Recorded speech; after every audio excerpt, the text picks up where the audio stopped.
श्री शिवाय नमस्तुभ्यम। हर हर महादेव, जय महाकाल। कैसे हैं आप सभी शिव भक्त? आप सभी शिव भक्तों के ऊपर मेरे देव आदिदेव महादेव जी की कृपा बनी रहे। आपके जीवन के बड़े से बड़े दुख, बड़े से बड़े कष्ट खत्म हो, आपकी समस्त मनोकामनाएं पूरी हो, यही मैं महादेव से प्रार्थना करता हूं। देखिए, हम सबको पता है आज का दिन है गंगा दशमी का दिन, जिसे गंगा दशहरे का दिन भी कहा जाता है, जो पड़ रहा है 25 मई 2026 के दिन। ये गंगा दशहरा प्रतिवर्ष आता है। ऐसा नहीं है कि ये अधिक मास की दशमी तिथि को पड़े, किसी भी मास की जो इस टाइम पर चलता है ना, ज्येष्ठ मास, दशमी तिथि शुक्ल पक्ष की जो पड़ती है वो गंगा दशहरा होती है। और इस गंगा दशहरा की रात्रि को अपने ही घर की रसोई घर में ये गंगा जल की कटोरी का अचूक उपाय जो व्यक्ति अपने सच्चे मन से कर लेता है महाराज, वो जिस कामना से करता है, जिस कार्य के लिए करता है, उसका वो कार्य सिद्ध होता ही होता है, उसकी कामना पूर्ति होती ही होती है। पूज्य गुरु जी का कथा से सुनकर के और समझ करके इस पूरे उपाय को बहुत आसान भाषा में आप सभी शिव भक्तों को बताऊंगा।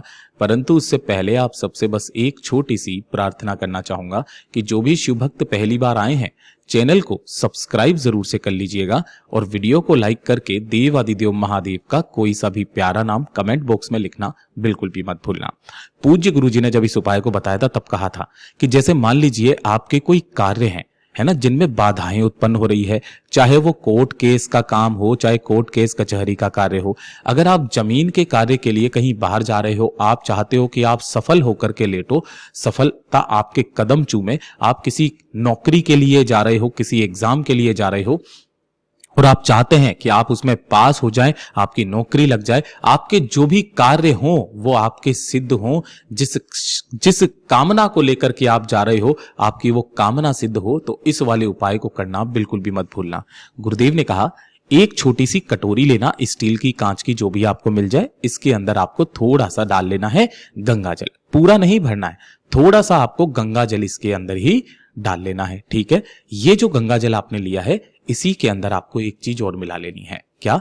एक सिक्का, लक्ष्मी के तौर पर 1 रुपए का, 5 का, 2 का, जो भी सिक्का है आपके पास में ना, उस सिक्के को भी इसी वाली कटोरी के अंदर ही आपको डाल देना है।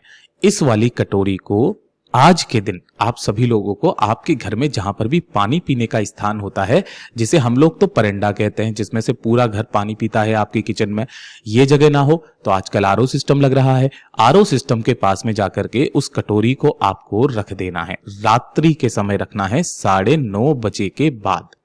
यहां पे मैं लिख देता हूं, रात्रि 9:30 बजे के बाद में। ठीक है ना, इस कटोरी को यहां पे रख देना, रख दोगे, पूरी रात भर इसे रखे रहने देना। इसी के सम्मुख में आपको एक लंबी बाती का दीपक अपने पितरों का स्मरण करते हुए इस तरीके से लगाना है कि जिसकी बाती का मुख आपको किधर रखना है, दक्षिण दिशा की तरफ में रखना है, जो कि पितरों की दिशा होती है। ठीक है ना, इस तरीके से रख देना। जब आप अगला दिन आएगा ना सुबह, जब भी आप किसी कार्य के लिए जाएं, ध्यान रखना उससे एक रात्रि पहले आपको यह काम करना है। कोई जरूरी नहीं है गंगा दशहरा के दिन ही करें। जिस भी कार्य के लिए आप जा रहे हैं, आप चाहते हैं कि उसमें सफल होकर के लौटें, तो एक रात्रि पहले आप यही वाला उपाय करें। जब अगले दिन आप घर से बाहर निकलें तो जो अपने दाहिने हाथ की 3 उंगलियां हैं, इन तीनों उंगलियों को आपको इस वाले गंगा जल के अंदर क्या करना है, डुबोना है।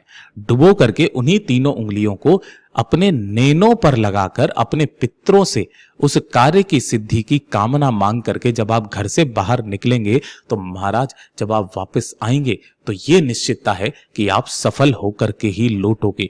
पूज्य गुरु जी का बहुत अद्भुत और अचूक उपाय है, जरूर कीजिएगा। साथ ही साथ एक काम और बता देता हूं कि इस वाले उपाय को आप पूरे साल में कभी भी कर सकते हैं, कोई जरूरी नहीं है कि आप गंगा दशहरा के दिन ही करें। दूसरा, अगर आपका वो कार्य सिद्ध हो जाता है तो घर पर आने के पश्चात इस वाले गंगा जल को, 1 रुपए का जो सिक्का है, ये किसी भी दान पट्टी का मंदिर में जाकर के रख करके आ जाइएगा और जो गंगा जल है वो किसी भी बेलपत्र पेड़ के नीचे समर्पित कर दीजिएगा।